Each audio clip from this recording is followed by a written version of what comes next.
I don't know. I've never actually smelled cocaine. But like I never really like. I think if you smell it, you're. You know what I mean? But, yeah. But yeah.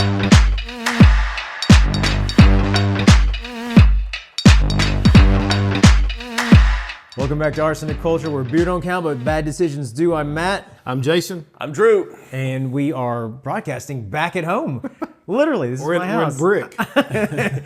You guys are bricked in. I'm semi-bricked in over here. We couldn't center you up. It's fine. As long as me and Drew look good, we're good. Yeah, we decided to take a break from all of our traveling, and I love doing the remote stuff, but it's kind of a pain in the ass because we got a lot of shit to carry, and there's the breakdown, and then all that shit. It's always good to be back home. Yeah, and I can drink a little bit more here, and I don't have to worry about driving home. But I'll call an Uber for you guys. Yeah, thanks. But yeah, so we're gonna do something fun today. This isn't a little different. This is a lot different. It is. I'm excited though. But I got a question to start us off before we get into it. What is the worst whiskey flavor you've ever had? Damn. Well, I mean, it's got to be like something from Malort. So whatever you would pick flavor-wise from that. Yeah. I don't know what you it default would be. to. You could default to Malort a lot. Yeah. It's a catch-all category. But like think of like a whiskey you've had where it was like peanut butter or like cinnamon or apple. Like what's the one that just made you been like, oh, you know, I need to murder somebody's mom for this.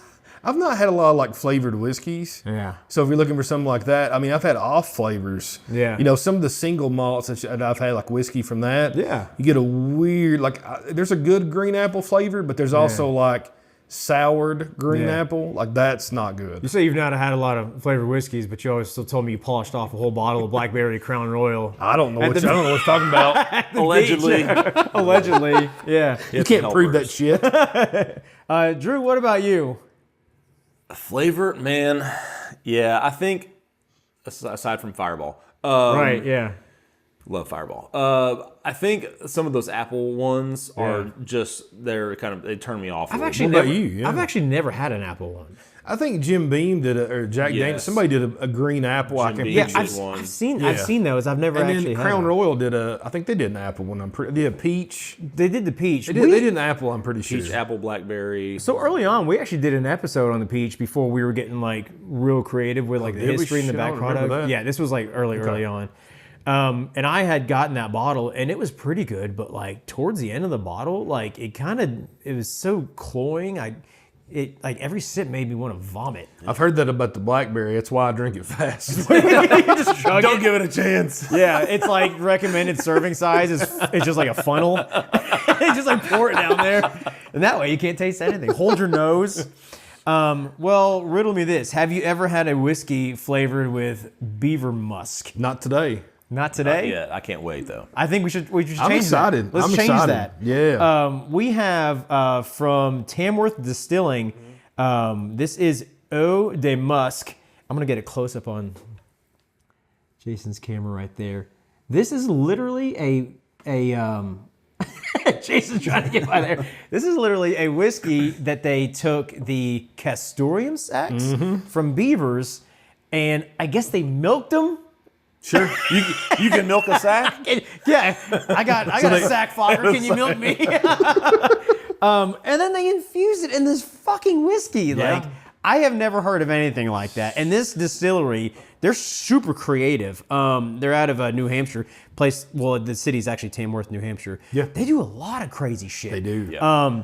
But let's try this. Let's see how good it is or how bad it is. Let's also talk about like weird. You don't tell me what to talk about, but I weird will. But I uses will. of Beaver Musk and like some other crazy shit that people do, and some stuff I'd love to like do Like on the show Malort too. I got you. Yeah, Malort. Malort's just like your default. I'm gonna we're gonna redo the Malort episode. I think just So you open that shit, and I'll tell us a little bit Yeah, about man. Tamworth Distilling. Let's do it.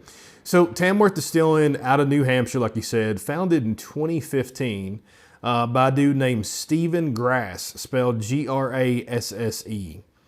He wanted to revitalize the town of Tamworth. Now, have you heard about this guy? Have you ever heard that name before? No.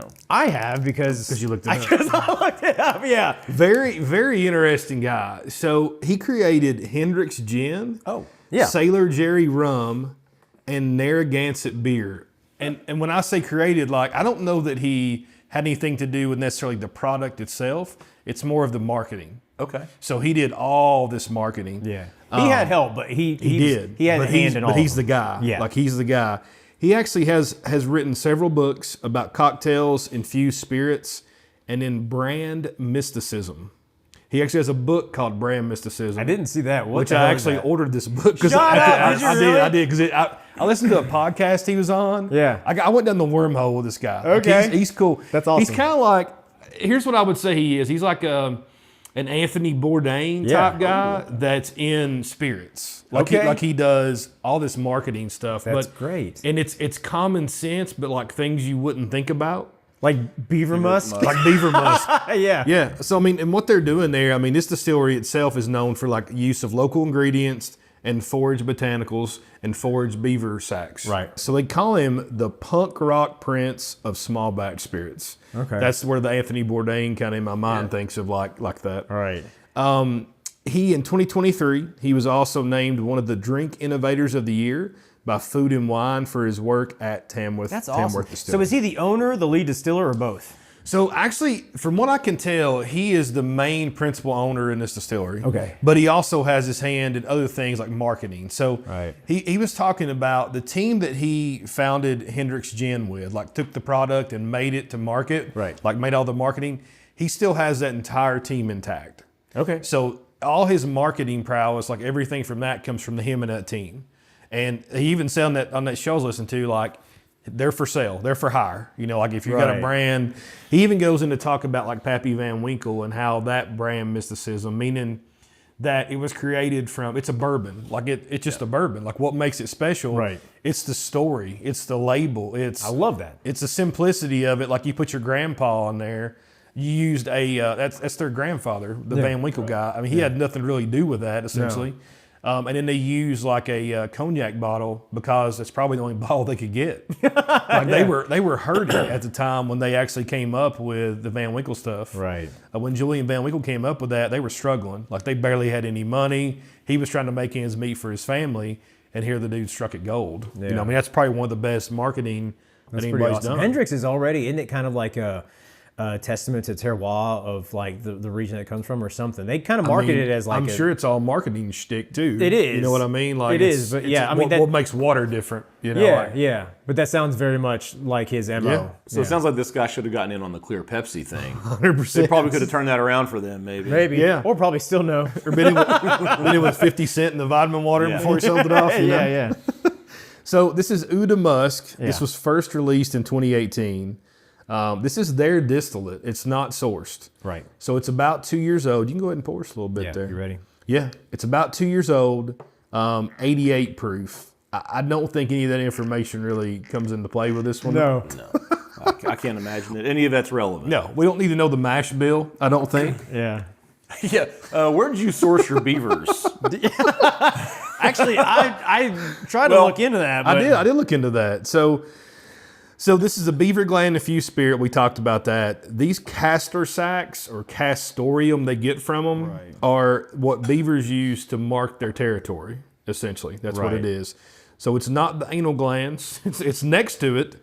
It's the back end of the beaver. Don't mistake those two. Exactly. But this has been used for a flavoring in food products and an additive in commercial perfumes for a long time, like way back when. Right. But you talked about the beavers, though. So these were actually, I mean, I guess you get PETA on the phone, and they're not going to be happy that we're killing beavers to make something with. Well, But they're like overpopulated. that's right. In that area. That's the reason. So they've hired trappers up there to sort, I don't know what you call it, nicely kill the beaver. Whatever. Humanely, I guess. Humanely, that's exactly the what I word, meant, Yeah. nicely. We could say nicely kill. There's little beaver guillotines, I think they do. We're gonna start a company, a pest control company, and we're gonna be like the nicely killers. Yes. Have a little guillotine with a beaver's head in it. It's just like hanging off halfway. Hey, man, how's it going? Bam, bam. Yeah. Oh, that's fucking awesome. So anyway, let's see how's it smell? It doesn't smell bad. So I actually did look at the mash bill. Did you? No, I didn't find the mash bill. Okay. From what I saw, it's 75% organic corn. Okay. 12.5% organic rye, and then 12.5% malted barley. They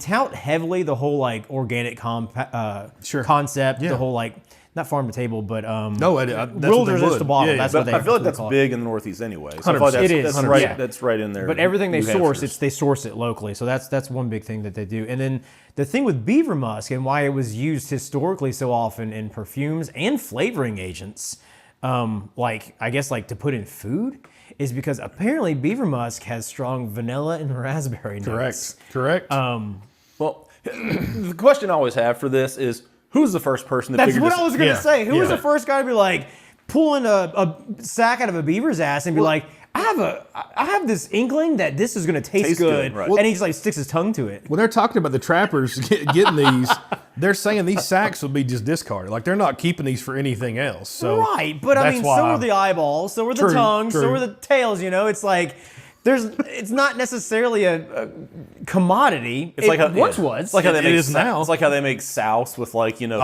oh everything. yeah, everything. just throw it everything. all in there. Yeah. My grandpa used to eat that shit growing up. Oh my God, just looking Yeah. at that in the refrigerator, dude. So on the Now nose, bologna, give me some thick cut bologna, I'm all in. Yeah. But Yeah. You don't ever, ask heard where of, it's you from. ever heard of German bologna? No, was there a difference? Apparently, Kendra's dad had some, and it's like half an inch thick. Oh, you know what? I've as seen that. this. It might just be a it thick really cut. white? It's like it looks like a country ham. It's like this big. Did you say is it really white? I didn't hear that at all. Oh man. Sorry. Yeah, it's. I think it might just be like thick cut. It's really good though. All right, so you all are going into taste already, but on the nose there is a weird kind of like a pungent. I've smelled it before, and it is something like I've gotten in like an animal from the sea or something, like an urchin, Umami. Like a- something like that. honestly, so the nose to me smells like a much older whiskey or bourbon than 2 Right. years. So that'd be the first thing. So Right. those additives. So they've actually added like different things. So they added birch oil, raspberry, and Canadian shake root, which is like similar to ginger. Birch what? Birch. What did I say? What'd you say? Birch what? Birch oil. Oil? Birch oil? Oh, okay. Oil. I thought it was like an Not old, oil. old birch Not- tree not or something. oil. Like I didn't say oil. I said oil. Birch oil. I'm like, wait a minute. Did I say, what did I say? So you tried it. How is it? It is something. So I'll let you all talk on the taste first. I do have tasting thoughts. Okay, so I was really hoping it wouldn't be super off-putting, and it's actually not. It's not. There are some weird kind of flavors in there. It's not really something that you would disagree with, though. No. No, I'm not going to say this is going to rival a King of Kentucky, but No. this is interesting. I think sure? I need more time to kind of dissect this. What do you think, Andrew? I got some thoughts. I'm all Yeah, I mean, I like it on the initial taste. I think it kind of gave me a little something Yeah. on the back of my tongue. Like after I kind of swallowed and kind of gave it a second. Yeah. It kind of, I can't really put my finger on what that was, but it was a little bit of an odd taste. Again, not off-putting. I mean, it's not like, oh, I can't drink this anymore. But I was definitely something that I wasn't maybe expecting. Yeah. So this tastes to me like a decanter that's been opened from the 80s or back. Like a so lead like decanter? a gym, like a leaded decanter essentially. Right. So it's got that funk. It's like a weird oxidation kind of thing. Yeah. It has that, but it's at the forefront. So for a younger whiskey or anything in the last 30 years, you don't really get that note. No. That's what it is, but it's on steroids. That's I guess this is really in the forefront. That's what I'm having trouble putting my finger on, and I think it's similar. Like in the nose, there is some weird kind of like funk. Obviously, we're all assuming it's the fucking beaver butthole that they put in it, but like it reminds me of something I've smelled or tasted before. I mean, and I've not had beaver butthole before. Let's just get that straight. Yeah. I've had my nose near a lot of beaver, sometimes near the bottom. Other beaver parts. But Jesus Christ. Damn, That took threw him me- out. I know, Took that him threw me out. way off. But it's like I said sea urchin, but it's like a sea cucumber or something. There is some weird animal Shit. of the creature. I know we're getting really like Yeah. phallic and I just think, disturbing with this honestly, episode. here's what it makes me wonder. I wonder if we talk about old bourbon, new bourbon, and Yeah. what's the difference? Why does it taste the way it does today, not like it did then? Yeah. Did they put some of this shit in some of that older bourbon? Because Beaver honestly, Musk? it's kind of similar. Like there's Yeah. a lot of similar I qualities. see exactly what you're saying. We opened that decanter of the Seagrams. Yeah, now that was the crystal decanter. I could have said that was perfume, which I guess could be this It too. looked like it. Yeah. There were some similar kind of essence from that. That was worse. That was actually not Yeah. good.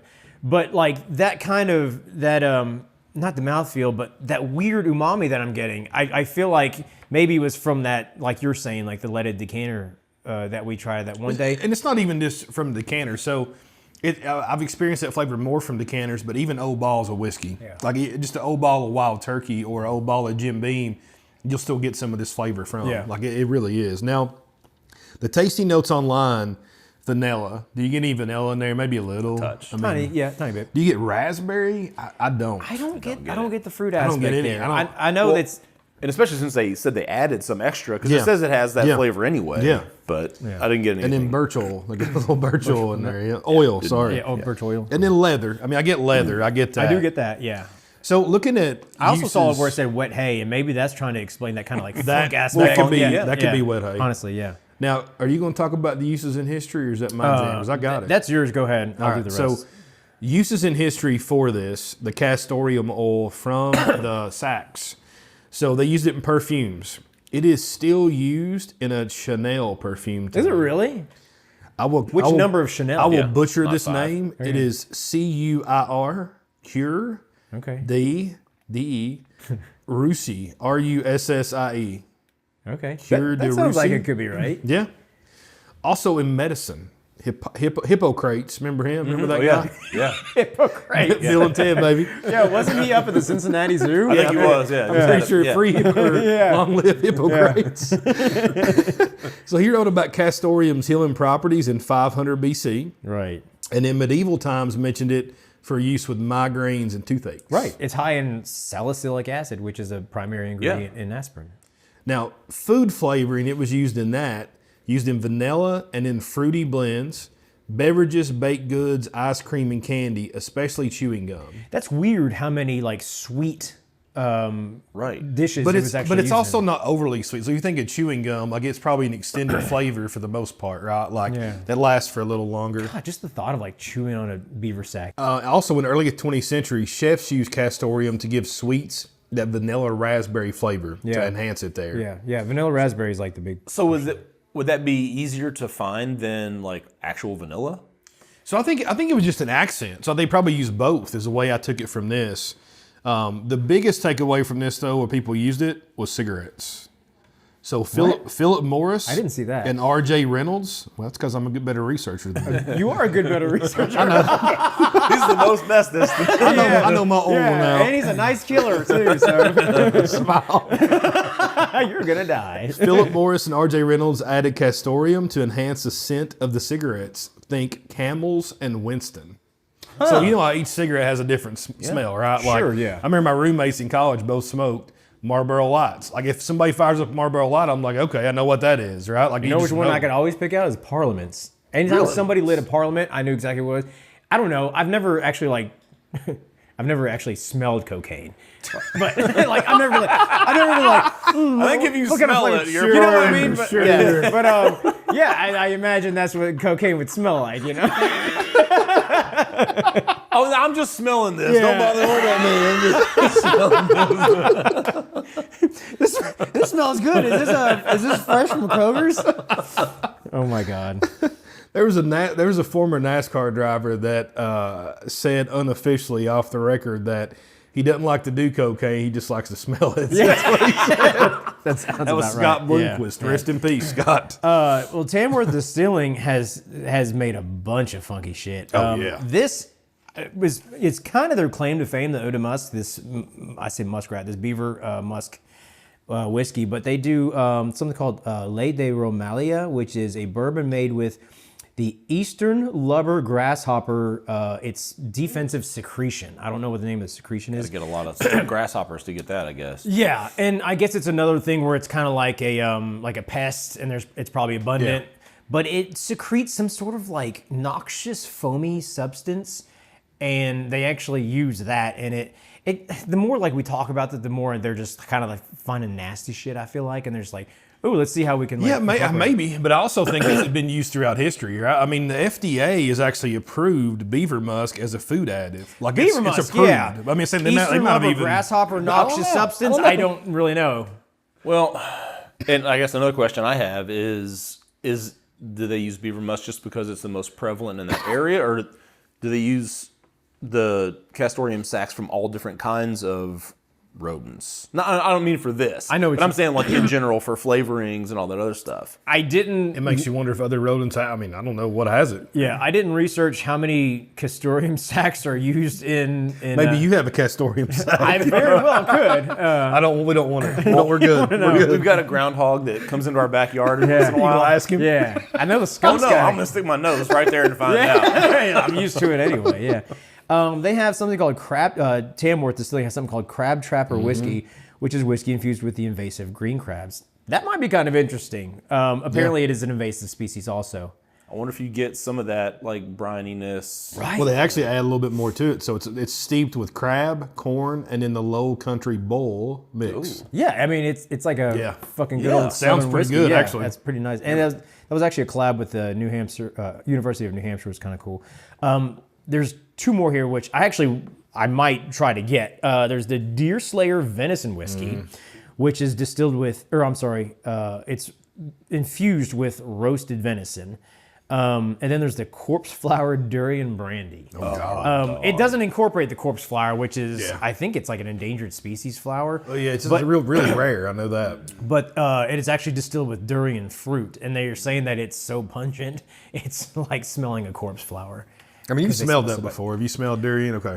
I remember the beers they've Yeah, had. with and that. again, early on in this show's history, we did we had some sort of candy that I got from Costco, and we were trying wild shit on air on the episode, and we had like a durian one, remember? I don't, but I trust you. Well, we tried to eat it, and we were all just unanimously like, let's pass that. Block that from your memory. Yeah, exactly. A lot of counseling. Yeah. So now Tamworth does a lot of regular stuff too. I don't want to make everybody think that they're just like off the wall wild and crazy shit.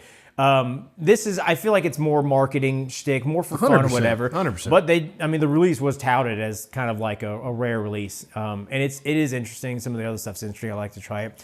This one right here is not bad. It's not bad. No, it's better than I thought it would be. 100%. It's still fucking whiskey made with beaver repellent. It's also $65 for a 200 milliliter bottle. Yeah. That's retail. That's not secondary. So anything this like is that. like So you got to really want to try it. Yeah, 200 Yeah. milliliter. You got to share it with friends or whatever. I mean, it is cool. Yeah, I looked up some other crazy shit around the world. I need to get some of this stuff on the air. I think it'd be really fun to try. But there's a lot of countries that have experimented with different things in their spirits.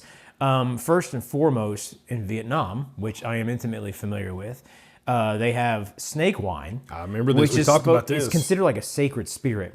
I've actually had it before. It was not good at all. But they take, it's like a neutral spirit or like some sort of like distilled like fruit or I something. think some of it's brandy too. Right, yeah. Yeah. And they literally just throw snakes in it. Like it's so got cold up snake, like a cobra looking there. Like it's wild looking shit. My mom took us to one of her friend's house one time, and me and my dad and my brother-in-law were over there, and the jar was like 2 feet tall. Yeah. And it was like, a good 1.5 feet wide. It was just a big round jar, completely full, except for a few inches at the top. And there was like 12 snakes in there. And we were trying to like pick out the types of snakes. What? There was a random fucking bird in there. I don't know why they put a bird in it. I think that maybe the snake had gotten the bird. I think and it maybe was just like, it got regurgitated over time. I think this is the back of the library I grew up in. At grade school, yeah. they had those fermented shit in there. But like when you die, you shit yourself. I think the snake just shit the bird out. But they actually let us try it. Yeah. Do snakes shit? Yeah. Do snakes shit? Seriously? know. Have you never watched the Discovery Channel? No, I don't watch that. It's fucking weird looking. It's really weird looking. But it looks like a snake, probably. It's like a snake having a snake. But yeah, I actually got to try some. It was not good, but it was very interesting. I would love to get some doing the show. It's hard though because I think it's illegal here. Well, yeah, but it's not like a manufactured product. It's like people like just make it, and again, it's kind of a sacred, like ritualistic thing. It's like part of a rite of passage or whatever. I think it was Mexico, maybe somewhere in South America, they have the Three Lizard liquor, which is a similar thing, but it's liquor aged with geckos. They just throw geckos in it. Okay. This one thing in Hawaii called okolehau is distilled tea plant roots. Tea as in T-I, not T-E-A. Okay. And the plant has these really like thick, long, like fibrous leaves. And they use it like in ceremonies and stuff to create like the skirts and stuff like that. They use it for like thatch roof housing. Like sugar cane kind of in my mind, I'm thinking. Maybe, yeah, but a little bit bigger. Yeah. But the plant is used prevalently in Hawaii, but this is the only indigenous distilled spirit to Hawaii. The okolehau. Yeah. I did look up some online. There's a couple of distilleries that are making it, so I'm gonna try to get some. We try. I thought that'd be really cool. Yeah. There's a beverage from the Dominican Republic called Mama Juana. You ever had that? One of our favorites. Yeah, me and Drew actually went down there and we got to try some, and it was really good. We brought some back. Yeah. It's basically just a bunch of... Did y'all drink it with each other, just hanging out? And after and before and yeah. It only rivaled by Cafe Diablo, which nobody can find the recipe for that, but it was amazing. If we can get that on the show. That would be awesome, yeah. But Mama Juana is considered an aphrodisiac. Oh, I didn't know. I had no idea. Yeah. And then this one is called Quemada. It's a Galician cultural spirit out of Galicia, Spain. This is really interesting. It's aguardiente, which we've done before. We have. Yeah, we had that on the show. But then they add sugar, lemon peel, coffee beans, and they prepare it in either a hollowed out pumpkin or a ceramic pot, and then they fucking set it on fire. Damn. And then they cast a spell on it. And then once the fire goes down, you drink it hot. It sounds badass, but it is specifically made for ritualistic purposes. So you have to sacrifice a goat or a beaver or something like that? Or a snake or a gecko or... but the incantation is supposed to like ward off evil spirits kind of thing. That you have to go to Spain to get. I think you can't get that here. You gotta go to Spain. We could actually... So I was able to find the recipe. We can make it. Oh, we could do this. Yeah. We just have to find the right spell to cast. You can draw a circle on the ground and put some lines. Yeah, a pentagram. Yeah, just put a circle of salt around it. Figure it out. Yeah, accidentally get possessed by a demon, but be like, hey, it tastes pretty good, Yeah, and then I also found something called Cicada Malort, which... Cicada? Yeah, don't you remember we talked about that? Oh, I think I do. Yeah, I think I do remember that. There was a brewery in Chicago that took Malort, which was the nastiest beverage ever concocted. I'd agree. And they distilled, or I guess they steeped cicadas in the Malort. It was all like a publicity stunt or whatever. And then a lot of people got pissed because it's like, oh, that's inhumane to cicadas, but all right. It's inhumane to people drinking it. And that's exactly what I wonder if it makes it taste better. It couldn't make it taste worse. It couldn't get any worse. Yeah. So there was another one I found. It's called fishki or fishkai, Fishky. Okay. It's salted herring. It is from Germany. It is whiskey added to cask that used to hold salted herring. Okay. Released in 2007. So it's like the whiskey is aged in a They had a big fish barrel. cask. Yeah, exactly. They had a big barrel that had salted herring in it. Took the herring out to eat and then dumped whiskey in the damn thing and then, bottled it. Did you find any? No. I wouldn't mind to. I wouldn't mind to try it. I'd like to try it. You look at like different things now though. So Kings County Distillery out of New York. Yeah. They do like a chocolate whiskey. So it's infused moonshine with cacao bean husks. They use that. And then if you look at like the one we recently had, that Heaven Hill Select Stock. Yeah. That was aged in those coffee casks, right? I like that one. I thought that was good. You look at like a Good Times. We've had some of their stuff on the show before. They find some very unique cask. Sure. There's talk about them, how they do it, whatever. But there's a lot, I think, flavored whiskeys that aren't flavored whiskeys. Like, it's not a Crown Royal drinker, but it's like, oh, I love bourbon, but not really. I want it to taste like chocolate, banana, strawberry, walnut. Sure. It's like, okay. Yeah. So it's like a pastry beer. It's in bourbon form. I think we're seeing a lot of that. And this is just still down that, same wormhole, Well, yeah, it's down that beaver hole, but it's the same beaver hole. Up that beaver hole. Yeah. But, I mean, it is the same vein. But it's this a little was actually, different because, I know we rate some stuff on our quick shot episodes. If I were to rate this, I'm probably like 3 1/4, 3 1/2. Like, I don't think it's bad. I think it's completely palatable. Yeah. It is more of a just like, hey, you got friends over, you need to try For this sure. kind of thing. For sure. I It would can't scare you at first. You hear about it. Yeah. I don't know. I but then can't you find try it. myself being like, oh man, I've worked 14 hours today. I could use a good shot of Beaver Musk, you know? But I mean, I'm going to keep the bottle and it's I'm cool as going to hell. let people try it, you know? And then most people be like, oh, that's actually not bad. Well, That's and how interesting. cool was it to send them to us, right? I mean, they sent that to us. Yeah, as a yeah. sample Thank you, for- Tamworth. Yeah. I want to try to get some more stuff, and then we'll do it on the I want show the too. deer That's- one for sure. Yeah, the deer slayer. Deer Slayer. Yeah. That's awesome. I thought it was good. You know, again, for the price point, you know, it's sort of like a novelty thing, but Yeah. I think 3 1/4. It's you're on vacation and you get that bottle. You know what I mean? Yeah. Like, I'm gonna bring something home. Yeah, Well- or Blackberry Crown Royal. Blackberry Creek. No, I ain't bringing that home. never comes that stays at the beach. That never stays at makes the it beach. home, yeah. It stays there. Give me a half gallon of lemonade Yeah. and a fifth of that. I'm good Somewhere to over go. in Hilton Head, there's 6 empty bottles of Crown Royal Blackberry, like over on the side of some rocky shore. Buried a And in Myrtle Beach, there's way more. Yeah, exactly right. So, Tamworth, thank you guys. Appreciate it. This is awesome. You all can find the Eau de Musc from Tamworth Distilling on their website. And I guess they distribute up there in the area and stuff like that. Yeah, it makes So- me want to go to New Hampshire and just, hey, check it out. But 'cause I think it's really cool up there. Yeah. But check out the distillery.